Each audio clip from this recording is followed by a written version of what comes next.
Finally, after all this time, I did it. I beat Persona 3. It took me many more months than I expected. But finally, I can review this game and I can put it to rest.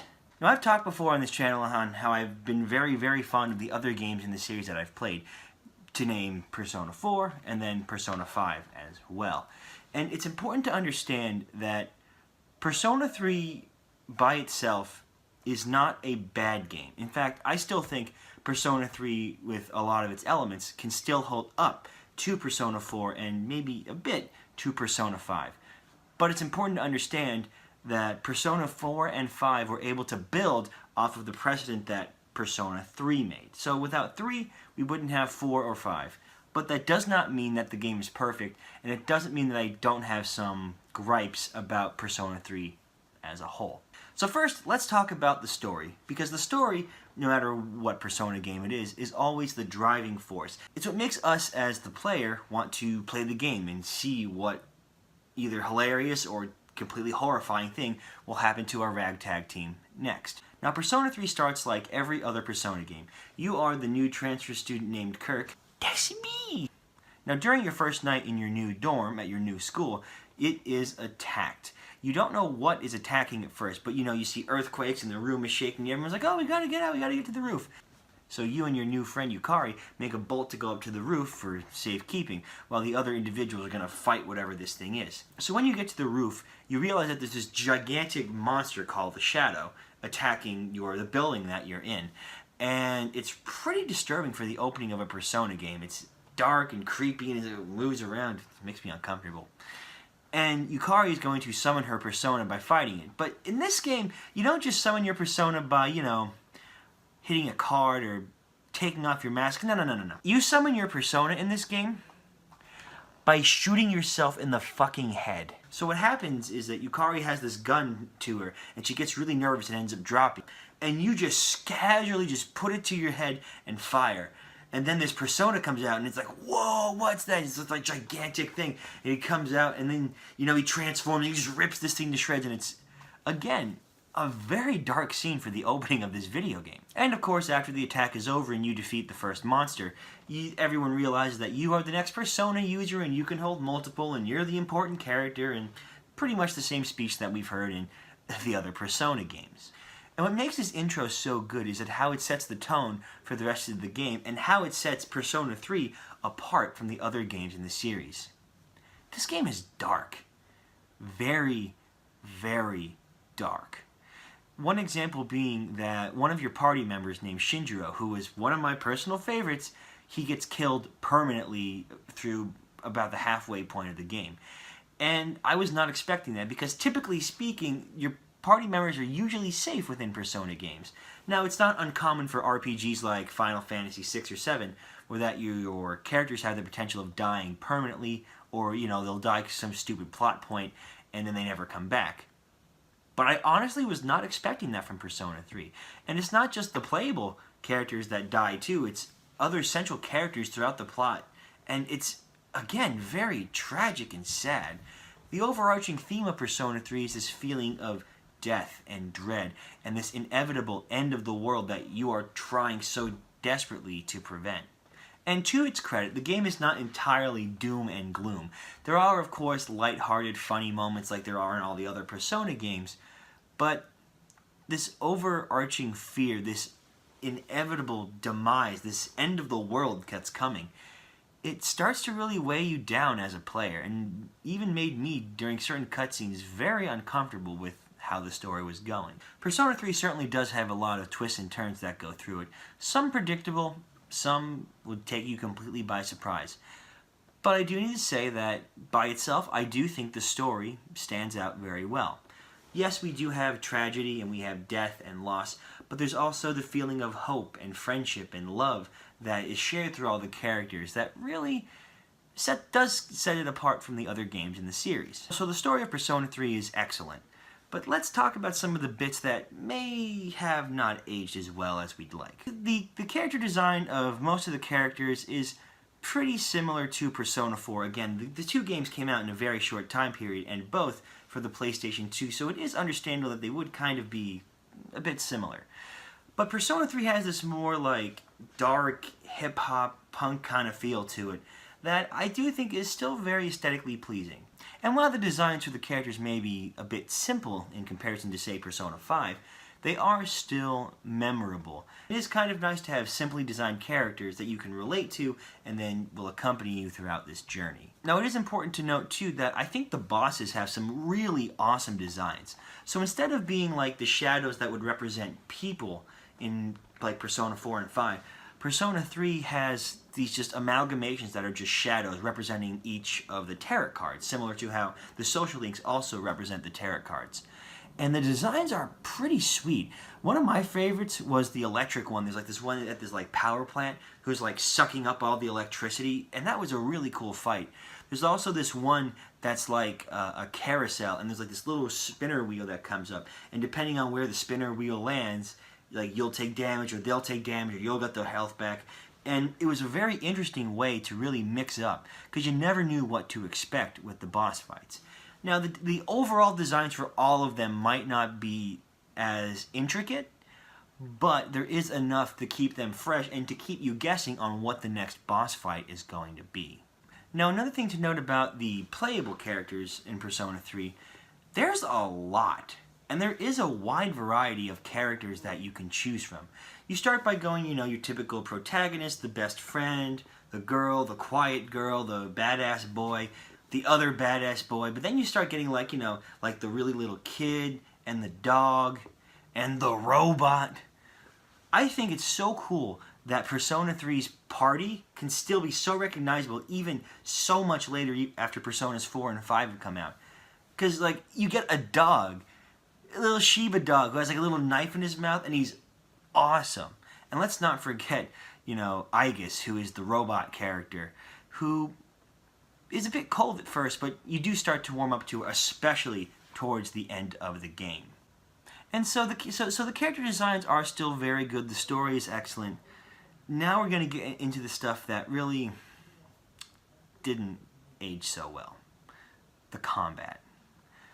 And one of the things that annoyed me the most throughout my entire playthrough of the game is you can't directly control your party. So let's just say, as an example, there's an enemy weak to electricity, and you don't have the electricity spell, but your partner character does. Well, your partner can't necessarily know that they'd be weak to electricity even if you do, because there's no way to say to them, shoot them with an electric spell. You can say attack, you can say heal, you can say wait, but you can't control exactly what their attacks are going to be or what their moves are going to be. They can't use items. You have no input except to say basic, very basic outlines of what they can do. Now, yes, later on in the game it does get better with giving more options, and then once you unlock the character Fuka, you can actually scan the enemies to show what their weaknesses would be. But that being said, it does get very tedious when you have to constantly be using Fuka to scan the enemies. You constantly have to be wondering, well, what's my stupid AI going to do? And to be fair, the AI is not stupid at all. It's just very unpolished when comparing it to Persona 4 and 5. Now, I do much prefer the style of 4 and 5 in regards to combat, but the combat of 3 can still be fun if you can get past that. Now, one of the biggest complaints about Persona 3 that I've heard is of the central dungeon named Tartarus. So in the other Persona games, there's always been like 6 or 7 or sometimes 8 or 9 dungeons that you can go to and explore, and there's different enemies and different sub-bosses and mini-bosses to fight, and it feels very organic. You get through a certain part of the game, you beat the dungeon, you go to the next part, there's another dungeon to beat, which is different, with different music and enemies and themes, and it's all very aesthetically pleasing, and it's very fresh. Persona 3 does a very poor job at that.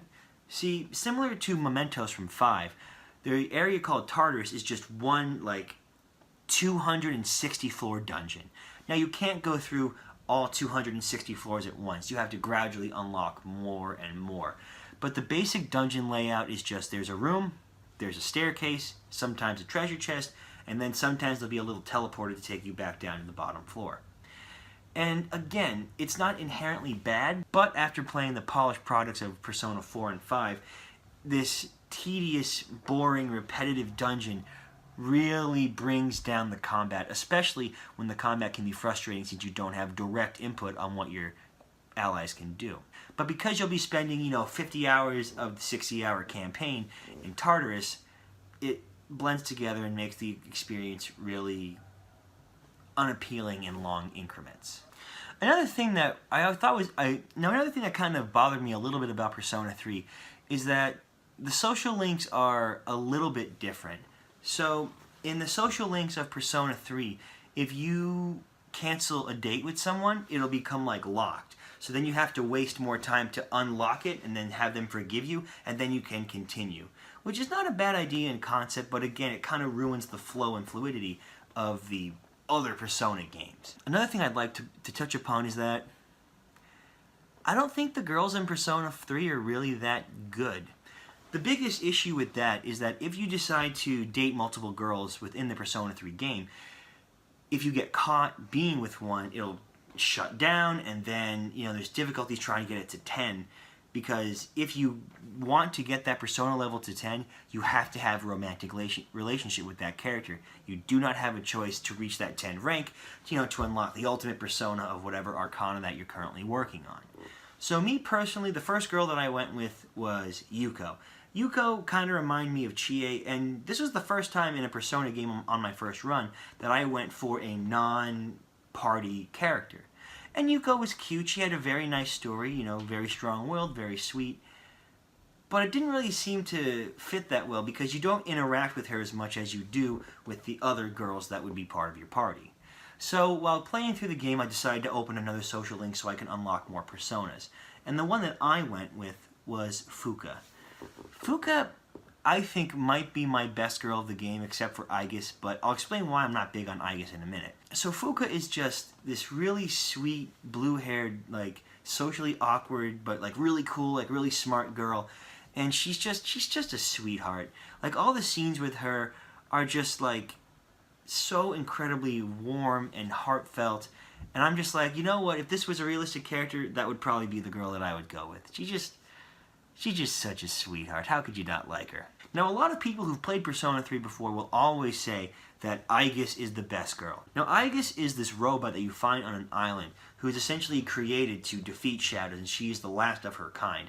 And she has this connection with the main character, and she's a bit robotic, of course, but she is a sweetheart at points, too. I love her design. I love her arc in the story. I love what a key character she turns out to be. But there's just something about Aigis that I don't see as dateable, only because she's a robot, and I'm not, she has emotions and feelings, and there's a very touching scene with her at the end, but I just didn't like Aigis like I liked Fuka or any of the other girls in the game.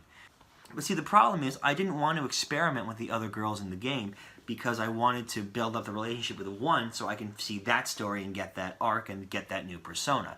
I couldn't go with all the older girls because then they'd all have to be romantic, and I didn't want to block the chain and have them get mad and all that, ridiculous stuff.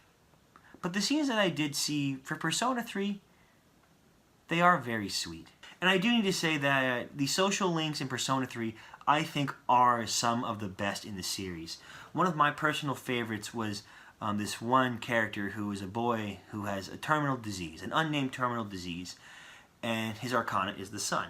And throughout the game, you can only see him on Sundays. You sit with him, and he just talks to you about his life and this story that he wants to write before he dies. And it's just such a touching and just such a sweet moment that I can't help but go, aww. And unfortunately, at the end, if you do follow his arc, he does pass away. But it's just such a beautiful, beautiful scene. And even though this game is so old and I've seen so many of these social link arcs, that one just warms my heart in the nicest way. Another thing to note is that I do think the soundtrack is particularly good for Persona 3 as well. It has more of this dark, hip-hop kind of feel to it. So some of the beats are pretty memorable. Maybe not as good as 4 or 5, because 4 was that pop and then 5 was that acid jazz. But still very good, very aesthetically pleasing. Now the big thing about Persona 3 here is the canon ending of the game. If you don't know, play the game first, then finish this video. But the main character at the end of the game dies. And it's not like a brutal death.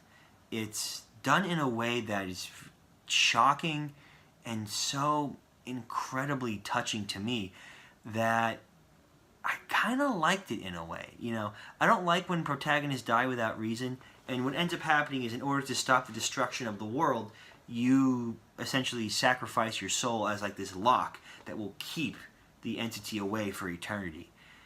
And there's this beautiful scene, this beautiful final scene with Aigis where it's graduation day.